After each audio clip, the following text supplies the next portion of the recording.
நாளில் செய்யும் வெளிதானில் செய்யும் என நாடி வந்த கோளில் செய்யும் கொடுங்கூட்டில் செய்யும் குமரேசர் இரு தாளும் சிலம்பும் சதங்கையும் தண்டையும் சண்முகம் தோளும் கடம்பும் எனக்கு முன்னே வந்து தோன்றினே.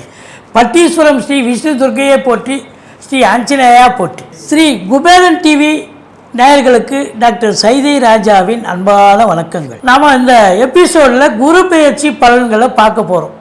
இந்த உலகமே ரொம்ப சந்தோஷமாக எதிர்பார்த்து காத்துட்டு இருக்காங்க. ஏன்னா சனி பயிற்சின்னா சில பேருக்கு பயம் வந்துடுது. ஆனால் குரு பயிற்சின்னா கண்டிப்பாக ரொம்ப சந்தோஷம் அடைகிறாங்க. ஐயா, எனக்கு குரு எந்த ராசிக்கு எங்கே வராரு, நல்லது செய்வாரா, எங்கள் பொண்ணுக்கு திருமணம் ஆகுமா அப்படிங்கிற கேள்வியெல்லாம் சந்தோஷமாக கேட்குறத பார்க்கும்பொழுது குரு பயிற்சி பரவலாகவே மக்களிடையே ஒரு சந்தோஷத்தையும் ஒரு நல்ல எண்ணத்தையும் ஏற்படுத்துகிறது அப்படின்னு சொல்லலாம்.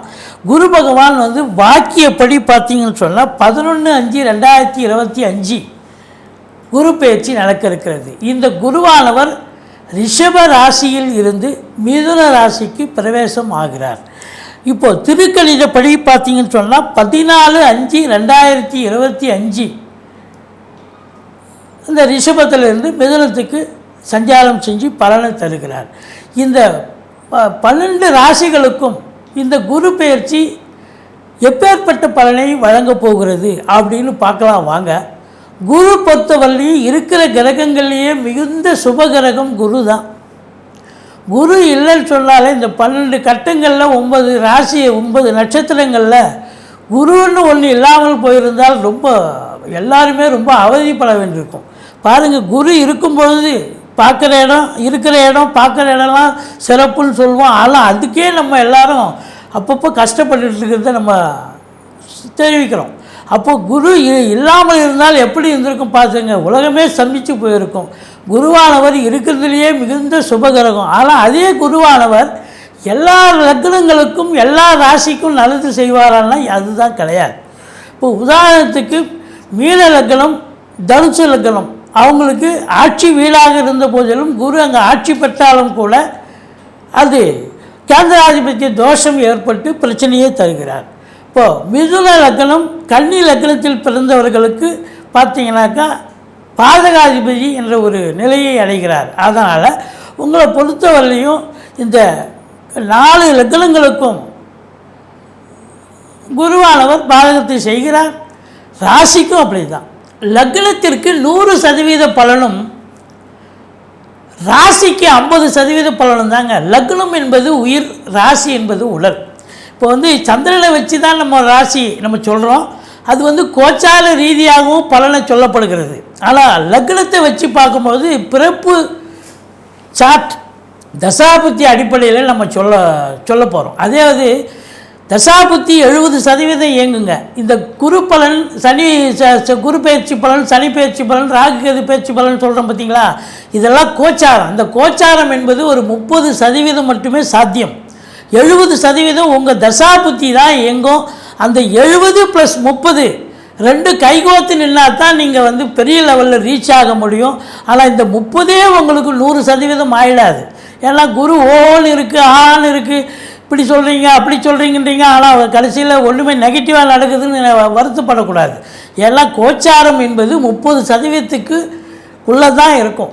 அதுதான் இங்கே இருக்கிற நிலைமை. இந்த குரு பகவானுக்கு இப்போ குரு தசை ஒருத்தருக்கு தசை ஆரம்ப தசையாக இருக்குதுன்னு சொன்னாக்கா அது ரொம்ப இதுவாகவே இருக்கும். படிக்கிற பிள்ளைங்க பாருங்கள், ஒரு 30 வயசுக்குள்ளே குரு தசை நடக்கணுங்க. நடந்ததுன்னு சொன்னால் படிப்பு ரொம்ப நல்லா சிறப்பாக இருக்கும். அடுத்தது பார்த்திங்கன்னா ஒருத்தருக்கு குரு தசை 16 ஆண்டு காலம் சூப்பராக இயங்கும். பெரும்பாலும் பார்த்திங்கன்னா இந்த துலா லக்னம், ரிஷப லக்னம், இந்த லக்னத்தில் பிறந்தவங்களுக்கும் பார்த்திங்கன்னா குரு பாவி தான். அதனால் எல்லாருக்கும் குரு நல்லது செஞ்சிட மாட்டார். மற்ற கிரகங்களை காட்டிலும் இந்த குருவுக்கு பார்வை பலம் சுபமாக இருப்பதால் 5, 7, 9 ஆகிய 3 பார்வைகளாலும் குரு பார்க்க கோடி நன்மை என்று பெரியவங்க சொல்லி கேள்விப்பட்டிருப்பீங்க. அதனால் குருனுடைய நிலை ரொம்ப சிறப்பு. குரு பார்த்தீங்கன்னாக்கா என்னென்ன நட்சத்திரம் இருக்குது அப்படின்னாக்கா விசாகம், புனர்பூசம், பூரட்டாதி. இந்த நட்சத்திரத்தில் குரு உட்கார்ந்த போது கூட குரு ஆட்சி பெற்றதுக்கு சமமாக நல்லதே செய்வார் அப்படின்னு ஒரு கணக்கு இருக்குங்க. குரு பொறுத்தவரையிலையும் தனித்து இருக்கக்கூடாது. ஒரு பிறப்பு ஜாதகத்திலையும் சரி, இல்லை கோச்சார ரீதியாகவும் சரி, அந்தணன் தனித்திருக்கையில் அவதிகள் மெத்த உண்டு, அந்தணன் தனித்திருக்கையில் அபகீர்த்தி மெத்த உண்டு அப்படின்னு சொல்லுவாங்க. அப்போ மற்ற கிரகங்களோடு குரு சேர்ந்து இருக்கும்பொழுது இன்னும் கொஞ்சம் பலனை, சிறப்பான பலனை அதிகப்படுத்தி தருவார் அப்படின்னு சொல்ல வேண்டிய ஒரு சூழல். மற்றபடி உங்களுக்கு இந்த குருவானவர் பாருங்கள், குரு பலன், குரு எந்தெந்த விஷயத்தில் நமக்கு நல்லது செய்கிறார் பாருங்கள். குரு ஒருத்தருக்கு திருமணத்தை பண்ணி வைக்கிறது குரு பலன் வேணும். குரு பலன் இல்லாமலும் திருமணம் ஆகும். இப்போ ஒருத்தருக்கு குரு பலன் இல்லைன்னா இன்னொருத்தருக்கு, இப்போ ஆணுக்கு குரு பலன் இல்லை, பெண்ணுக்கு குரு பலன் இருந்தால் திருமணம் நடிச்சிடும். இல்லை குரு பலனே இல்லைனாலும் உள்ள தசாபுத்தி போயிட்டுருக்கு, 7 குடியவன் தசாபுத்தி 2 குடியவன் தசாபுத்தி போயிட்டு இருந்தால் திருமணம் ஆகும். இப்போ குரு திருமணத்துக்கு முக்கிய பங்கு வகிக்கிறார், குழந்தை பாக்கியத்துக்கு முக்கிய பங்கு வகிக்கிறார். அதுக்கப்புறம் ஒருத்தருக்கு வேலை வாய்ப்புகள் கிடைக்க, ஞானம் பெற, கல்வி பெற. கல்வி என்பது புதனுடைய நிலை தான் இருந்தாலும் ஞானம், கல்வி, மற்ற வாழ்க்கை வாழ்வாங்க வாழ்க்கை, அதாவது பொருள் சேர, நகைகள் சேர, பொருளாதார ரீதியாக பெரிய லெவலில் ரீச் ஆக, இதெல்லாம் குரு பகவானுடைய அருள் கடாட்சம் இருந்தால் தான் நம்ம பெரிய லெவலுக்கு வர முடியுங்க. குரு பொறுத்தவரையிலையும் இப்போ குருவுக்கு நிறைய பேர் இருக்குது. அதாவது வியாழன்னு சொல்லுவாங்க, அந்தணன் சொல்லுவாங்க, குரு, பொன்னன், இப்படி நிறைய பெயர்கள் இருக்குது. குருவை வச்சு பார்க்கும் பொழுது ஒருத்தருக்கு நல்ல சுப பலனை, எந்த ஒரு கெட்ட கிரகமாக இருந்தாலும், அசுப கிரகமாக இருந்தாலும், அதனுடைய தசாபுத்தி நடக்குது அப்படின்னு சொன்னால், குரு சேர்ந்து இருந்தாலோ, குரு பார்த்துருந்தாலோ அந்த தீய பலன்கள் மட்டுப்படுத்தி நல்ல பலன்களை நடத்துவதற்கான வழிவகை செய்வார் இந்த குரு பகவான். அப்படி குருவுக்கு ஏகப்பட்ட ஒரு பெருமைகள் இருக்குது, ஏகப்பட்ட சிறப்புகள் இருக்குது, சொல்லிகிட்டே போகலாம். இந்த குரு இப்போ குரு பேச்சு நடக்குது இல்லைங்களா, யாரெல்லாம் எந்தெந்த கோயிலுக்கு போகலாம் அப்படிங்கிற ஒரு நிலை இருக்குதுங்க. குரு பாருங்கள், இந்த செவ்வாயினுடைய ஆதிக்கம் இருக்கிறவங்க இருக்காங்க. செவ்வாய் ஆதிக்கம் இருக்கிறவங்க மேஷம், விருச்சிகம், இவங்களுக்கெல்லாம் பார்த்தீங்கன்னாக்கா செவ்வாய் ஆதிக்கம் இருக்குது. குருவனுடைய கோயில் போனோன்னா திருச்செந்தூர் போனீங்கன்னு சொன்னால் ரொம்ப சிறப்புங்க இந்த குரு பயிற்சிக்கு. அதே நேரத்தில் இங்கே என்ன ஊர் அப்படின்னாக்கா, அந்த அரக்கோணம் போகிற அரக்கோணத்தில் இருந்து பார்த்தீங்கன்னாக்கா கோவிந்தவாடின்னு ஒரு ஊர், ரைட் சைடில் போனீங்கன்னா ஒரு குரு கோயில் இருக்குது. இந்த ஏரியாவில் இருக்கிறவங்களுக்கு இவங்களுக்கு சௌகரியம். பாடியில் திருவள்ளிதாயம்னு ஒரு கோயில் இருக்குது, அந்த கோயிலுக்கு போகலாம். அங்கே திருவள்ளீஸ்வரர் கோயில் அப்படின்னு சொல்கிற இதுவாக இருக்கார் அவர் பாடியில், அந்த கோயிலுக்கு போகலாம். மற்றபடி பார்த்திங்கன்னா திட்டை அப்படிங்கிற ஒரு இடத்துலையும் கோயில் இருக்குது. அந்த இப்படி நீங்கள் உங்கள் அருகாமையில் இருக்கிற ஒரு குரு கோயிலுக்கு போயிட்டு வாங்க. இந்த குரு பயிற்சி உங்களுக்கு சாதகமாக அமையும். வாங்க ஒவ்வொரு ராசியாக பார்க்கலாம் வாங்க. ரிஷப ராசியில் பிறந்த அன்பர்களுக்கு வணக்கம். இந்த குரு பயிற்சி உங்களுக்கு பல நன்மைகளையும் பல சாதனைகளும் செய்ய ஆண்டவனை பிரார்த்திக்கிறேன். ரிஷபராசியில் என்னென்ன நட்சத்திரங்கள் இருக்குது அப்படின்னு பார்த்தீங்கன்னா, கிருத்திகை 2, 3, 4 பாதங்கள், ரோகிணி, மிருகசீரிஷம் 1, 2 பாதங்கள் உள்ளடக்கியது. இந்த ரிஷப லக்னம், ரிஷப ராசியில் பிறந்த அன்பர்களுக்கு குரு இது நாள் வரைக்கும் உங்கள் ராசியில் இருந்தார், அதாவது லக்னத்தில் இருந்தார், ரிஷபத்திலே இருந்தார். இப்போது உங்களுக்கு 2ஆம் இடத்துக்கு பேச்சாகிவிட்டார். இந்த ஜோதிட கிரந்தம் என்ன வலியுறுத்தி சொல்கிறது என்று சொன்னால், ராசிக்கோ லக்னத்துக்கோ கோச்சார ரீதியாக 2, 5, 7, 9, 11 இல்லை பிறப்பு ஜாதகத்திலும் 2, 5, 7, 9, 11 ஆகிய இடங்களுக்கு குரு இருக்கும் பொழுது, அதாவது பிறப்பு ஜாதகத்தில் இருந்துட்டாலும் ஓகே தான்.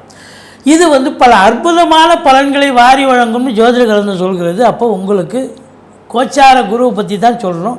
அப்போ இந்த குரு 2ஆம் இடத்தில் இருக்கிறது மிக மிக சிறப்பு. ஆக்சுவலாக இந்த துலா ராசி, துலா லக்னம், ரிஷப ராசி, ரிஷப லக்னத்தில் பிறந்தவர்களுக்கு இந்த குரு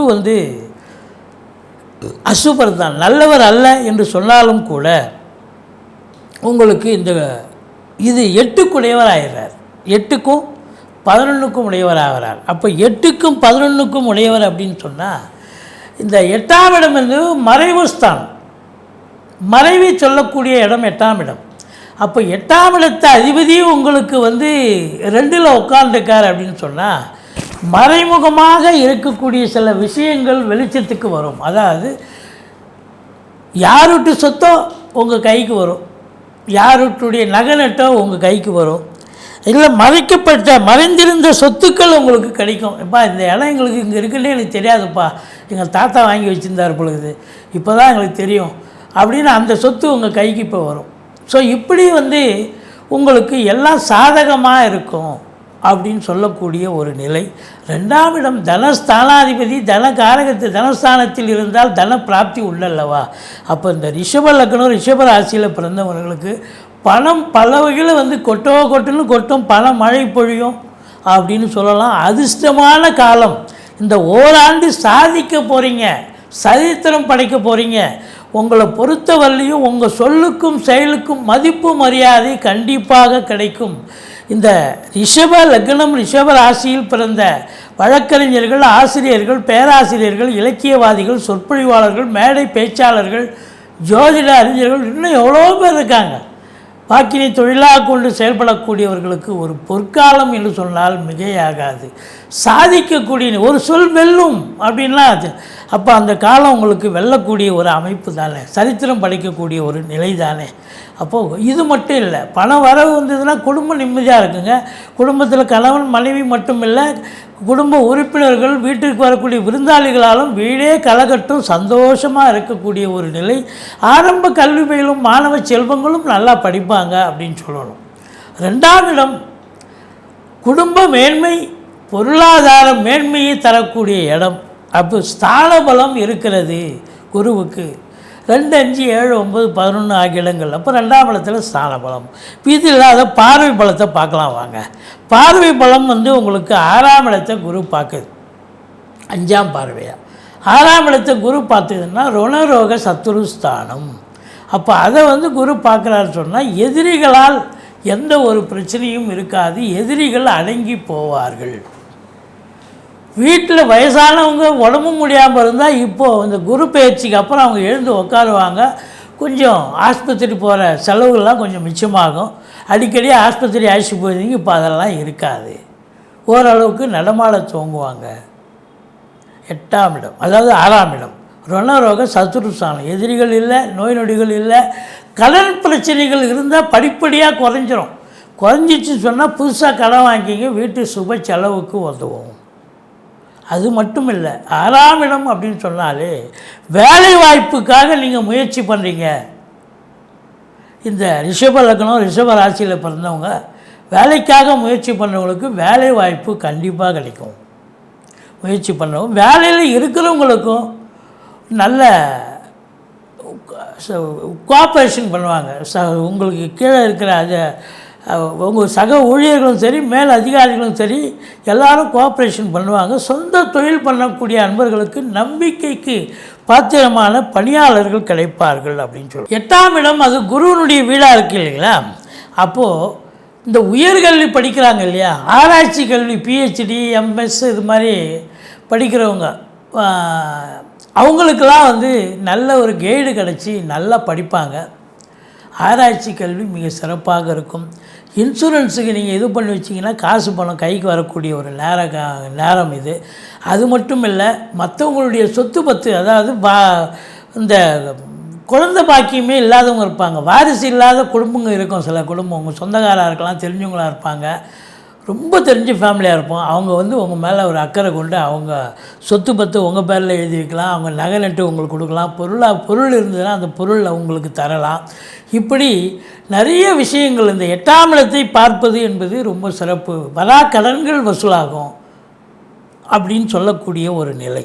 அடுத்தது பார்த்தீங்க அப்படின்னு சொன்னாக்கா உங்களுக்கு 10ஆம் இடத்தை குரு பார்க்கிறார். 10ல் ராகுவே இருக்கிறார். 10ல் ஒரு பாம்பாவது இருக்கணும், ராகு இருக்கார். அது ஆக்சுவலாக குரு பார்வையில் இருக்கார். இப்போது இன்னும் சிறப்பு. அப்போ தொழில் வந்து விருத்தி அடையலாம், விருத்தி பண்ணிக்கலாம். கடனை வாங்கி நீங்கள் எங்கே அரசு வங்கியோ இல்லை தனியார் துறையோ இல்லை சொந்தக்கார மூலமோ இல்லை உறவினர் நட்பு மூலமாகவோ கடன் உதவி பெற்று தொழிலை விரிவாக்கம் செய்து கொள்ளலாம். அல்லது தொழிலை இன்னொரு பிரான்ச்சு ஓப்பன் பண்ணலாம். தொழில் உங்களுக்கு 10ஆம் இடத்தை குரு பார்க்க கொடுத்து வைக்கணுங்க. தொழில் வளர்ச்சி, தொழிலில் மேன்மை, உத்தியோகம் மேன்மை கண்டிப்பாக கிடைக்கும். இப்போ உத்தியோகத்தில் இருக்கிறீங்க, பதவி உயர்வு, ஊதிய உயர்வு, ட்ரான்ஸ்ஃபர் போன்ற ஃபெசிலிட்டிஸ் நல்லது நடக்கக்கூடிய ஒரு அமைப்பு. இல்லை புதுசாக படித்து முடித்த இளைஞர்கள் வேலைக்கு போகிறதுக்கான முயற்சி பண்ணால் எந்த டிபார்ட்மெண்ட்டில் சேரணுமோ அங்கே சேரலாம். இல்லை தொழில் பண்ணுறவங்க புதுசாக தொழில் துவங்கினாலும் சிறப்பாக வரும் அப்படின்னு சொல்லக்கூடிய ஒரு நிலை. அதையும் தாண்டி இன்னொரு ப்ளஸ் பாயிண்ட்டு 11ல் சனி பகவான் இருக்கிறது பெரிய ப்ளஸ் பாயிண்ட்டு.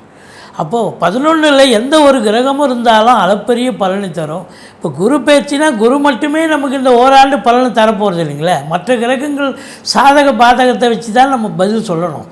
அப்போது ராகு குரு பார்வையில் இருக்கார், ஃபேவரபுளாக இருக்கார். உங்களுக்கு சனி பகவான் 10 குடைவன் 11ல் இருக்கார். அப்போ தொழில் ரீதியாக நீங்கள் எடுக்கிற எந்த ஒரு விஷயமும் பெரிய பிரம்மாண்டத்தை தேடி சென்று நல்ல சம்பாத்தியத்தை கொடுக்கும். பெரிய லெவலில் ரீச் ஆக போகிறீங்க. ஒரு சாதாரண ஒரு சின்ன தொழிலாக இருக்கிறவங்க ஒரு பெரிய தொழிலதிபராக மாறுறதுக்கான ஒரு அமைப்பு கூட இது இந்த நேரம் கண்டிப்பாக உருவாக்கி விடும். ஒரு 5 பேருக்கு சம்பளம் கொடுக்குறீங்கன்னா 50 பேருக்கு சம்பளம் கொடுக்குற அளவுக்கு நீங்கள் கம்பெனியை விரிவாக்கம் பண்ணலாம். அந்த அளவுக்கு சாத்தியக்கூறுகள் இந்த லக்னத்தில் இந்த ராசியில் பிறந்தவர்களுக்கு அற்புதமாக இருக்கிறது. பதவியில் இருக்கிறவங்களுக்கு பதவி உயர்வு, ஊதிய உயர்வு இதெல்லாம் உத்தியோகத்தில் இருக்கிறவங்களுக்கு நல்லது நடக்கும். சில பேர் டெம்பரரி போஸ்ட்டில் இருப்பாங்க, அவங்களுக்கெல்லாம் பர்மனெண்ட் போஸ்ட்டு கிடைக்கிறதுக்கான ஒரு வாய்ப்புகளும் இருக்கிறது. மற்றபடி பார்த்திங்கன்னு சொன்னால் இந்த குரு பகவான் இந்த 2ஆம் இடத்தில் இருக்கிறது பொருளாதார மேன்மை, குடும்பத்தில் நிம்மதி, சந்தோஷம். அதுக்கப்புறம் பார்த்திங்கன்னா உங்களுக்கு 10ஆம் இடத்தை பார்த்தாலே 2ஆம் இடம் சிறப்பாக வந்துடும். தொழில் உத்தியோகம் சிறப்பாக இருந்தாலே குடும்பஸ்தானத்தில் பணம் வரத்தானே வரும். அப்போது அற்புதமான நேரங்க இந்த ரிஷப லக்னம், ரிஷப ராசியில் பிறந்த அன்பர்களுக்கு இந்த குரு பயிற்சி உன்னதமான ஒரு காலகட்டம். பல சாதனைகள், சரித்திரங்கள் படைக்க போகிறீங்க. தொழில் வளர்ச்சி இருக்கும், உத்தியோகத்தில் மேன்மை இருக்கும். படித்த மாணவர்களுக்கு ரொம்ப சிறப்பான ஒரு ஆண்டு, இந்த ஆண்டு நல்லா படிப்பீங்க. அது மட்டும் இல்லை, பெண்களுக்கு கூட இந்த ராசியில் இந்த லக்னத்தில் பிறந்த பெண்களுக்கும் நல்லது நடக்கக்கூடிய, சுபிட்சங்கள் நடக்கக்கூடிய சந்தோஷமான ஒரு ஆண்டாகத்தான் விளங்கப் போகிறது. மற்றபடி அரசியல்வாதிகள், அரசாங்கத்தில் உயர் பதவியில் இருக்கிறவங்க சரி, அரசியல்வாதிகளுக்கும் பல முன்னேற்றங்களை பார்க்கக்கூடிய நிலை. விவசாயிகளுக்கும் நல்ல ஒரு மகசூலை பெறக்கூடிய ஒரு ஆண்டு. இப்போ அதுக்கு தகுந்த மாதிரி நீங்கள் அக்கம் பக்கத்தில் பார்த்து பயிர் என்ன வைக்கிறாங்களோ அது போல் வைக்கணும். ஏன்னா மழை வருங்காலங்களில் பார்த்து பயிர் வைக்கணும். மற்றபடி நீங்கள் சாதிக்க போகிறீங்க, சரித்திரம் படைக்க போகிறீங்க. உங்கள் காட்டில் மழைனே சொல்லலாம். நன்றி, வாழ்க வளம். ஸ்ரீ குபேரன் டிவியை பார்த்தமைக்கு நன்றிகள். மேலும் இது போன்ற தகவல்களை தெரிந்து கொள்ள ஸ்ரீ குபேரன் டிவியை சப்ஸ்கிரைப் செய்யுங்கள். மறக்காமல் பெல் ஐக்கானை கிளிக் செய்யுங்கள்.